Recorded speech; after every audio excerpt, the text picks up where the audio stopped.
This program is brought to you by LegendaryStrength.com.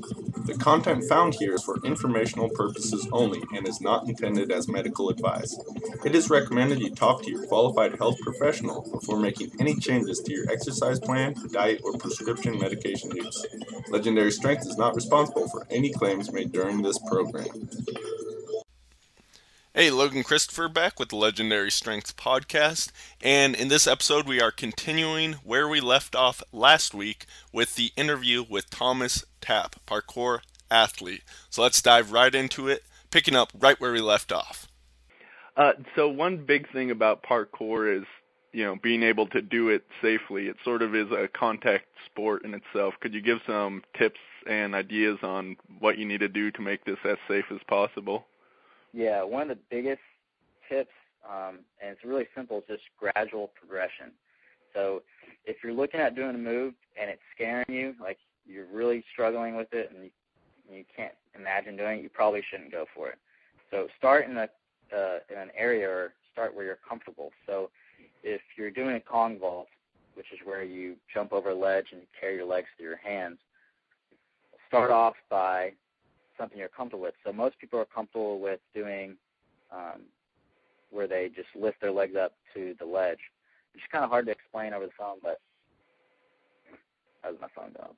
But it's kind of hard to explain over the phone, but you just take a movement that you're comfortable with, and then you gradually progress into it. So you take baby steps, and you eventually, get to that goal that you want. It's pretty much like anything else, just like a handstand. Like you start off by, in an area you're comfortable with, and you build up that strength and that coordination, and then you eventually get to your handstand. Mhm. Yeah, I liken it to like people entering the gym and just trying to pull a 500-pound deadlift on their first day. You really do need to build up to it in a sequential, smart manner. And by doing that one, you're going to be a lot more safe, but you're actually going to make progress way faster than just going for the hard move right off the back. Yes, that's exactly it. That was a good analogy, because my analogy wasn't that great, but that was perfect. Yeah, you start off with learning the technique. You start off with like 5-pound weights or whatever. You get that down, then you gradually increase. And just like you said, you'll find that you'll learn a lot faster, and you're a lot safer. So it's a win-win. And sometimes that's the only way to really overcome that fear, is to go really small steps at a time. Remember when I was learning how to do a backflip, I couldn't even do one on a trampoline to begin with, so I had to go very slowly, but now it's to the point where I can do them quite easily. Yeah. The backflip, man, that's a scary one. I have the same issue. I'm a big fan of taking baby steps. I start off with, sometimes when I train people, they can't believe, like, some moves I just start off so small, and then I just build my way up. So pretty fun. When you're out there training, do you warm up? And do you start with small moves before going bigger? Warm-up is very crucial, and I do exactly that too. Make sure to warm up. I'd recommend at least 10-15 minutes to warm up. I go about 30 usually, 30 minutes where I just do light exercises, start to fill out my body, and then I'll do movements that I'm comfortable with to build up my confidence. So I'll start off with just a small precision, no risk, and then build from there and start doing a little bit riskier stuff, do my backflips. And then if I'm feeling, if my body's filling up for it, that's when I start doing even, on top level stuff. So it's always in that order. Nice warm up, light exercises, then go into the training and things like that. Would you call yourself an intuitive trainer? Do you basically go by how you feel in the day? So it's like, I'm feeling really good, I'm going to go for harder stuff right now. Yeah. At first I didn't. I would force a lot of things, and that's one thing I would definitely recommend for people, is not to force a movement, because that's how you get your ankle, you roll ankles, that's how you get those injuries. You really have to listen to your body, and that's one thing that comes with time. Once you start to really, especially if you're not used to physical training, once you start training a lot, you'll start to realize when your body is good to go for a move, when it's not, and that's one thing I really do, listen to my body, and then I really base my workouts usually on the day with how my body feels. So like today, if I'm supposed to be doing a pull-up workout, if my arms are really sore, if I feel like my shoulder's not really there, then I'll do some light pull-ups, but I'll move to something else. Mhm. Yeah, I think that's one of the biggest things for people to learn. And like you said, it does come with time, learning how to listen to your body. And when you do that, you can make better progress and avoid injuries. Yeah. Do you have any other tips for people about how to do things safely besides what we got, warming up and, starting small, building up from there, listening to your body? Definitely diet. And then one thing that people don't touch on is just the mentality. Mm-hmm. When you're training, you don't want to be thinking about how you're getting injured the whole time. You want to be very positive during your training session. Be aware of those fears that you have, but don't always think about that, and always train with confidence and enjoy your training. And that's one thing that I think helps with getting injured. Is some people go out to train, they worry too much about getting hurt, and they live in that, or they train in that mental state, and it just doesn't ever end well. And you can see when their movements, when they're mentally not confident, which comes with, like if you're physically not capable of doing a move, then you're not going to be confident with it. But I've seen people who are physically capable, they know the technique, but you can tell mentally they just don't want to go to that level. So that's another thing, is just having that positive attitude during your training, not harping on the negative outcomes that could happen from it. Mm-hmm.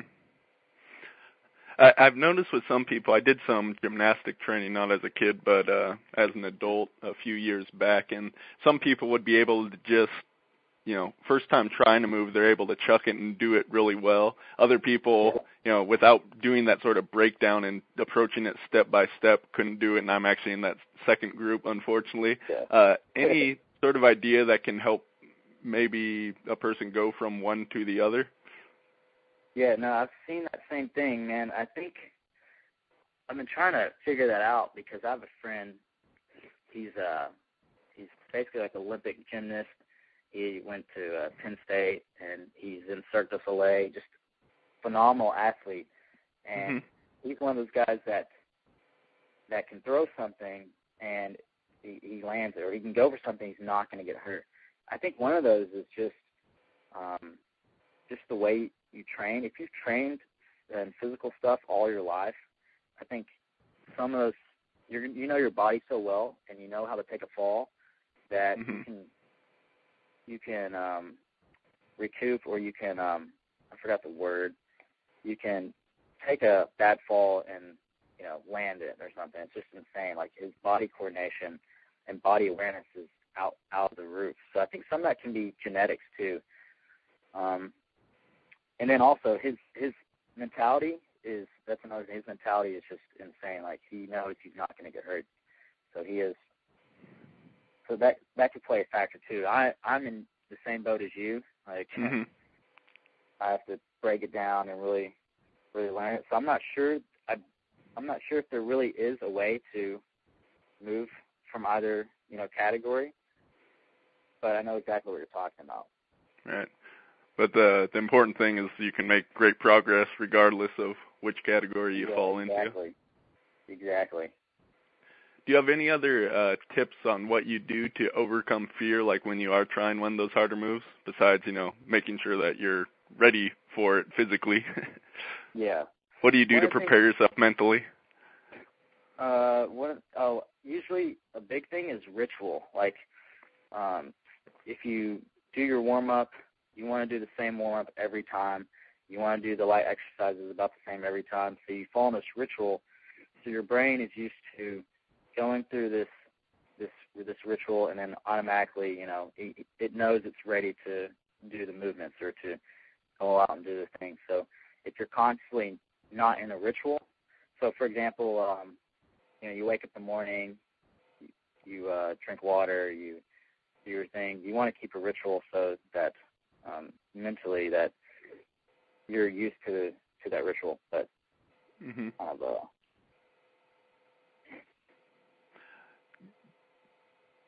in some gymnastic facilities, they have like crash pad stuff. How essential or non-essential is that to train? Do you train a lot when you have, padding around and whatnot versus being outside? Yeah. Where, if you fall, it can be more dangerous? Yeah. Yeah, that's a really good point. Mats can be awesome. They can be great for your training, but they can also be detrimental in a way just through the fact that I've seen kids where they train parkour in a gym and they have the movements down, they can do all this cool stuff, and then when they go outside, it's a totally different world, and they struggle a lot with transitioning that. So I would definitely recommend, working on harder movements in a gym, but really work on transitioning that outside as quick as you can. And one thing I did to do that was, well, at first I didn't have access to a gym, so I was pretty normal just doing stuff outside, but an easy way to do that is to use a crash mat and take it outside. Mm-hmm. And I did that later on. Like, I'd do a movement in the gym, and I bought a crash mat from some rock climbing, bouldering place, and I would take that mat outside and work on the concrete and have that mat there just to kind of make me feel comfortable and work on the movements there, and then I would move the mat. So, again, it's like a gradual progression. So you start off with a lot of mats, start reducing the mats, and then you're doing outside. But, yeah, I found the same exact thing when I was doing the backflip once again. I started off from a tall height into a crash pad and gradually lowered that height. Even once I was where the crash pad and what I was jumping off was level, is a whole mental leap just to do that on the gymnastic floor, and then a whole nother mental leap just to do it outside in the grass. Yeah. Yeah, I think people listening should just be aware of that transition is gonna happen. Like, you practice something in the gym, it's gonna be really scary outside. So just be aware of it. Okay, so any other tips I think we've covered a good amount on safety and overcoming fear, but any other tips for what people can do outside to make sure that they stay safe? Yeah, one thing is a rule that we always do is when people first see parkour, they think it's just, you just go outside, you run on all these obstacles, and one thing you always have to do is check your surroundings. So when you reach a spot that you want to train at, make sure to go by, get a feel on all the rails, make sure they're not loose, make sure there's no loose bricks, make sure everything's sturdy and safe, and just really be aware of your surroundings and know that it can hold your weight, or you don't have to worry about falling apart. Right. So that's one thing that I've seen people get hurt on, and that could easily be smaller. Okay. Like you said, people try to move towards the advanced tricks too quickly. There's, of course, a whole bunch of different moves, but the essential moves, what would you say are some things that people should probably spend more time on just really perfecting, like learning how to land and roll? Anything else besides that that's really essential to make it, like you said before, as easy as walking? Yeah. Like you said, the basic landing and the parkour roll, very essential. We need to be practicing that, 100 times a day or 100 times every other day. Really get those down. And then your wall run, that's very important. That's where you run up the wall, grab, muscle up. There's a lot of different factors being used. There's a lot of leg strength and upper body strength. Also, for vaults, the ones I use primarily is Kong vault, a safety vault, and a speed vault.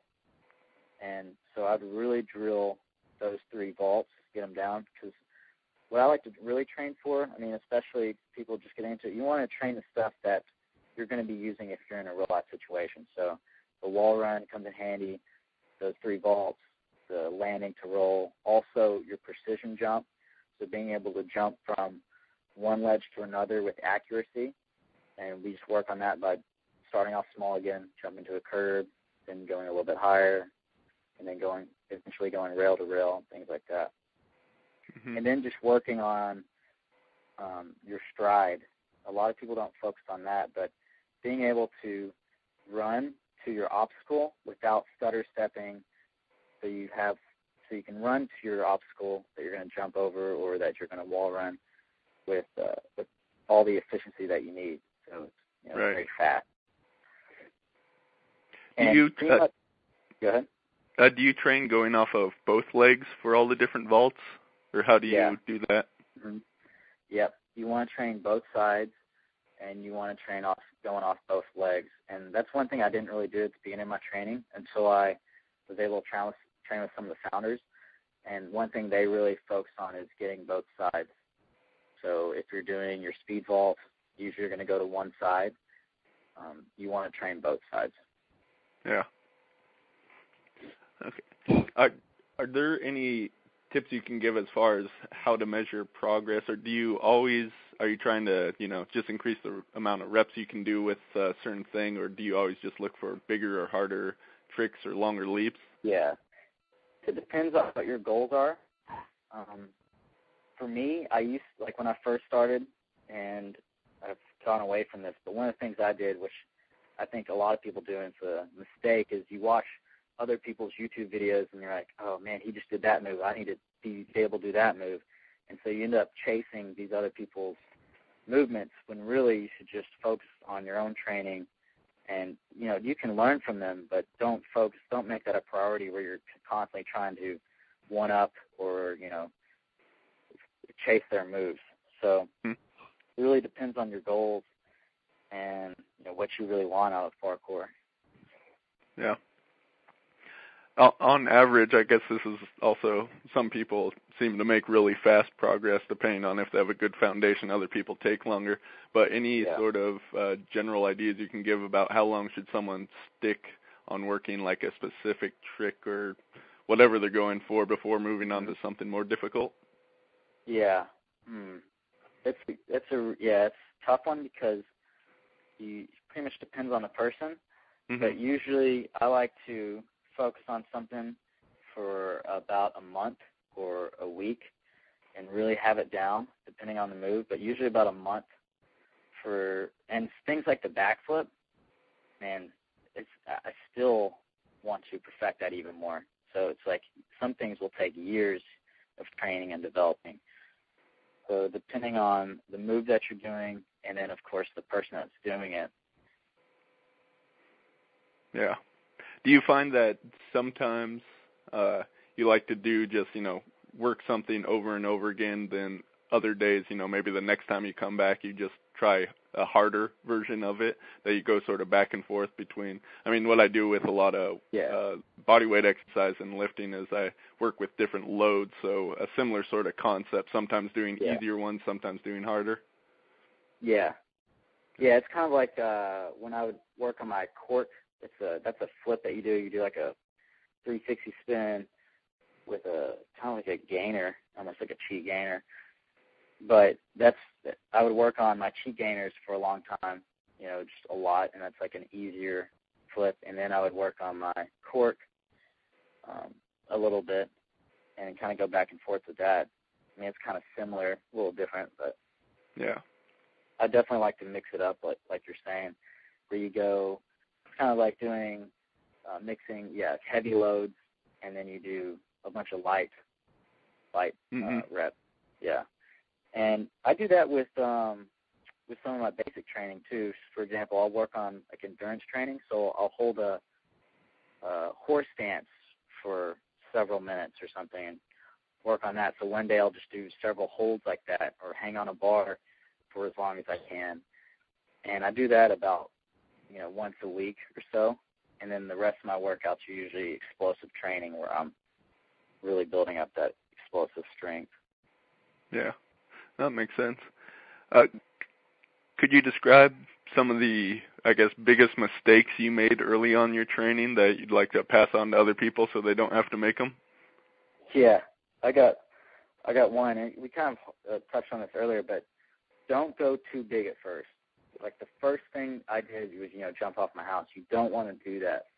When you're starting off, that's how we can get severely injured at first, and we got to build up that foundation and really build up those basics. And I know it's hard for some of us when we see those videos, and we're like, oh man, we got to do that now. But you got to hold back and know that, it's going to be a lot safer. You're going to get a lot better by training small and then working your way up. Another thing is listening to your body. We talked about that earlier too. And one of my injuries, I got a pretty good high ankle sprain, and that was because I was training on it. We usually have jams, and if you're not familiar with jams in parkour, it's like where a lot of us get together and we train parkour the whole day. It's a good community experience. We're all just having a good time, and you try to get new moves and things like that. Well, It was at the end of the day on this jam, and we're all fatigued and stuff, and we're going for this hit off this wall up to this 6-foot ledge, and I was wanting to get it, and my body was fatigued. And I knew I shouldn't have been trying to go for it, but I was like, man, I just want to get it. I got to, one up it. So I went for it, and my foot slipped at the top, and I fell back and landed straight on my ankle from that high, and I felt it like a crack. I was like, oh, man, there goes my ankle. And luckily, it was just a really bad high ankle sprain.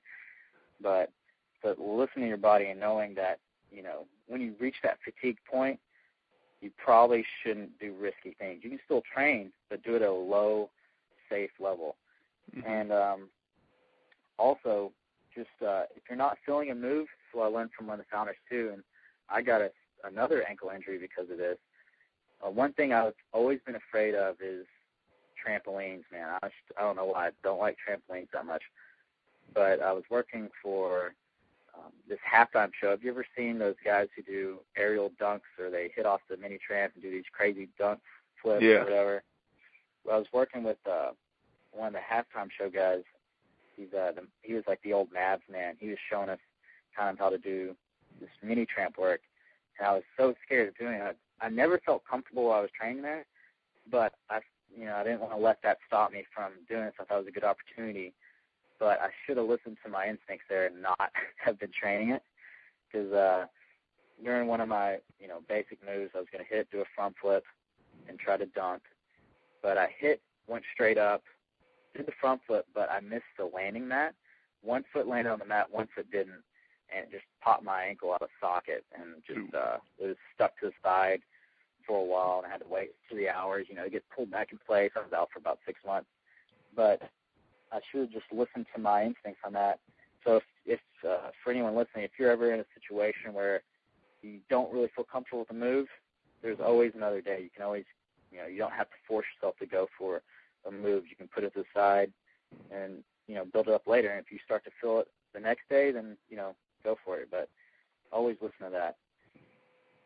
Yeah, I'm surprised, or not really surprised actually, how many people will say the same thing. Right before they get injured, they're saying to themselves, it's not feeling good. I shouldn't be doing this, but they do it anyway, and then, bam, something happens. Exactly, man. You mentioned college campuses and some other places. Any other ideas on finding locations? Because from what I've seen, that seems to be a big stumbling block for a lot of people. They say they got nowhere to train. Also, could you talk about, just setting up your home to do some training? I know you can do the different workout, different sort of exercises, but can you set up like simple stuff to work on as well? Yeah, because that's one big thing my brother and I had to deal with, is because we live in a small country town. So, we had schools, but we were at the age where we couldn't drive a car, and we were stuck at home all the time, and there wasn't anything we could really walk to. So what we did was just we had a backyard or a little area, and we just created our own training ground back there. And basically all you need is, a couple precision trainers. And precision trainers what we had was just 2x4s cut in different landing areas. And we just worked on jumping to those. And then we just used an old box. It's about waist height. And we used that for kongs and vaults. And then we had a tree that we created some rings. We just got some old metal rings and put them up on there. And we had a little training facility back there. So you can do that. And then also just one thing that I think a lot of people, and I think this happens to a lot of beginners, they don't have good training spots, is because when you're first starting off, we call it parkour vision.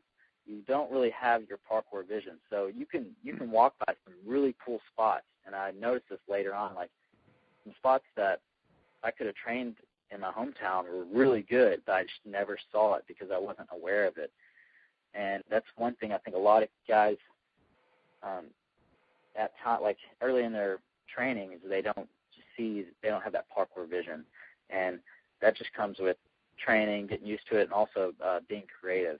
So that's one of the good things about parkour is that's what it's supposed to be about, is being creative. So you can take a picnic table and make it into something amazing, and that's one of the things my brother and I have been kind of trying to do lately is, and we have a video, it's called Tapp Brothers versus Coldplay, and we took little objects like simple ledges and simple railings and things like this and made it into, we showed how you can take something like that and really make it into an art form, or, you know, your training, you can get some good training there. Oh, that's awesome. Yeah. So I think, it's getting parkour vision, also being creative with what you have, and using that to influence your style. So if you live in an area where there's just flat grass everywhere, then you can work on your ground tumbling, your breakdancing skills, and, you know, your rolls, and you use that to incorporate your style. So you might have one guy at Livewire, he's amazing handstands and amazing upper body strength. Mm-hmm. But one of the reasons he got that way is because his knee gave him problems, and he had to have surgery. He was out for a long time, so he was able to adapt to that. So I wouldn't even if you don't have a good place to train, you can still train and be creative and, you know, build your own obstacles, or use just what you got and make that into your style. So I think that's what I take from that. Yeah, that's some great tips, and I think will be helpful to people. I guess right now the question is, could you tell us a little bit about your website and what you offer there, and how that can help people take it to the next level, and they can actually learn moves rather than just all about the training information, which I'd say is at least as important, if not more so. Yeah, no, definitely. Mm-hmm. So our site's learnmoreparkour.com, and what I would definitely recommend is, if you haven't, we got a free 5-day parkour course. So we go through all the basic, or a few basic movements, the key ones like the basic landing, the parkour roll, the wall run, and we really break it down in good tutorials, and that's completely free. So you just go on our website, put your email in, and we'll give you that free course. And then also throughout the weeks, we also give you a lot of great training tips and tutorials. So you can go check that out. Also, you know, check our YouTube channel, some great tutorials on there. And then if you really want to be serious or take it to the next level, we have a crash course into parkour, and that's a lot of people around the world have loved that. It's a 60-day training schedule. So it really takes you through square one, or from the starting all the way to, you know, where you're doing full runs in parkour. So it's a really good one. Has all the basic tutorials and basic movements. It's some great bonuses as well. So we talk about flow and building that up. So that'd be, if you're looking at getting the parkour, that's a program I definitely look or recommend checking out. Then if you're looking to learn flips, we have a really good program on getting your back flip. This is one of the things that's the scariest flip for all of us to learn, and I was able to learn it, you know, outside without any gyms or spotters, and I'll show you step by step how to do that. So that program, and then recently we just opened up or just put out In-Home Parkour Fitness, which is a 60-day program. This is specifically for building up that base strength. So we go over all those 7 points, you know, speed, power, strength, agility, stamina, flexibility, mobility. And what's really cool about this program is you follow us. It's a workout, 30-minute workout each day. You follow us at your home or on your phone, because it's mobile ready, so you can watch it on your phone. And we go through 60 days of training, and it's really cool. And, also we have a human flag program. It's pretty cool. So if you're looking at going that next level with your strength training, what I would recommend, though, is not to just start doing your human flag or trying to learn your human flag until you build up that base foundation of strength. Mm-hmm. Yeah, Yep. that's yeah, great overview. I've already told a lot of people about them, seeing your programs, like your backflip. Like you said, you teach how to do it without spotters, without equipment, and that approach it's really amazing because I did learn with spotters and equipment, and if you have that available, it's a good way to go. But if you don't, you actually have a really solid approach for doing that. And I mean, of all the acrobatic moves, I have to say the backflip is probably one of the most impressive. That's one when I'm at the park and I'm doing that among other things. But especially if there's children around there, oh, can you do that again? All that. It just captures the imagination. It's so true. Yeah. It's really funny. That's so true because you just throw a flip anywhere, it's like you're a god. Yep. Well, since I was a kid, I just imagine, I was completely unathletic as a kid and anything, but I thought, just one day I could do a backflip. So once I got to that, I was like, okay, I've accomplished something.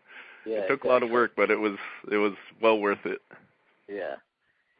Pretty amazing. Yeah. Okay, well, any final thoughts before we wrap up for today? No, man, I really appreciate you, having me on, interviewing me. I love your site. Love what you're doing. So, handstand stuff's incredible. So I really appreciate that. And to everyone out there, just train safe. And thanks for listening. All right. Thank you very much, Thomas, and thank you, everyone, for listening. Have a good day.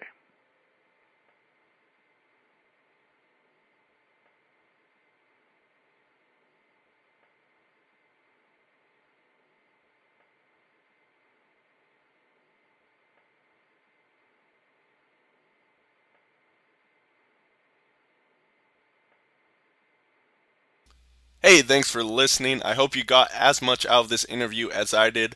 The easiest way to get all the resources and different thing that Thomas was talking about in this interview is to go to legendarystrength.com. Find where this podcast is posted. You can just search by the podcast and all that, or search for Thomas Tapp. You'll find it. And I'll have links to all that good stuff, the different backflip program, parkour crash course, all that great stuff. So be sure to check out those resources. And I would like to hear from you. Who do you want me to interview? Give me some ideas and I'll try to get them on this show. I hope you